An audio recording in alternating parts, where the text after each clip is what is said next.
Census Bharat में बहुत पहले से हो रहा है और जितने बड़े मुल्क हैं दुनिया में उसमें भारत ऐसा देश है जहां पर बहुत अनुभव, बहुत संसाधन और बहुत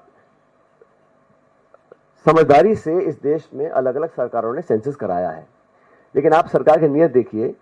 जहां पे 8 से 10 हजार करोड़ रुपया खर्च होता है सेंसस करने के लिए, वहां सरकार ने 570 करोड़ रुपए आवंटित किए हैं बजट में। जिस काम को करने के लिए आप धनराशि आवंटित नहीं कर रहे हो, जिस काम को करने के लिए आपने मौखिक रूप से हाँ बोल दिया है लेकिन उसकी शुरुआत आप 27 में करना चाह रहे हैं, और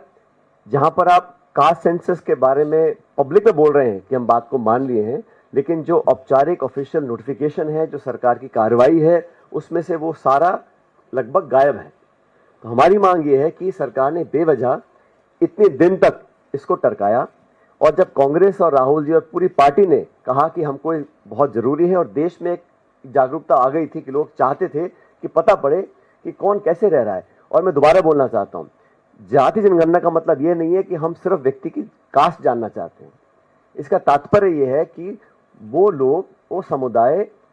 देश में किन हालात में आज रह रहे हैं। जब तक हमें वो आंकड़े पता नहीं पड़ेंगे कि कौन कितना पढ़ा लिखा है, सरकारी नौकरी कितनी मिली है, कितना कमाई कर रहे हैं, कितना लाभ उनको मिल रहा है, क्या स्कीम सरकार के वहां पहुंच रही है कि नहीं पहुंच रही है, इस विषय में जो सबसे बेहतरीन काम हुआ है वो तेलंगाना सरकार ने किया है।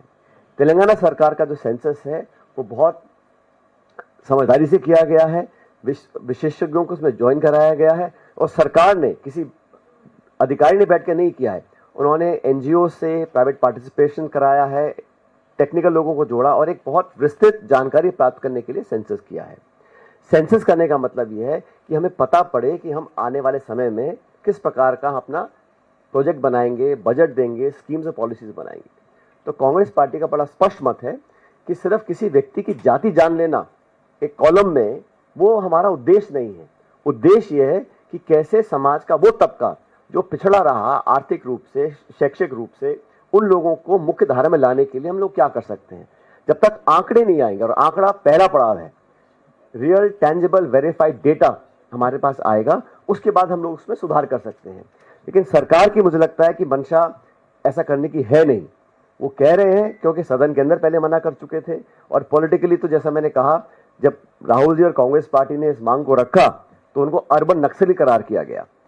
तो अचानक इनका मन बदला क्योंकि देश में अब वो अवेयरनेस आ गई थी कि देश के लोग चाहते थे कि हम जाने, और ये जो लोग बोलते थे ये देश को तोड़ने का काम है, इससे जातिवाद बढ़ जाएगा, ये सरासर गलत है। मैं फिर दोहराना चाहता हूं, तेलंगाना सरकार ने जो सेंसस किया है उसका जो ऑब्जेक्टिव है वो सिर्फ किसी की जाति पूछना नहीं है, वो किन हालात में रह रहे हैं, उनके बच्चे क्या पढ़ रहे हैं, क्या वो खाते हैं, कैसे वो रहते हैं, और क्या उनको आगे मदद करने के लिए हम कर सकते हैं। तो मोटा मोटा ये हमारा उद्देश्य है।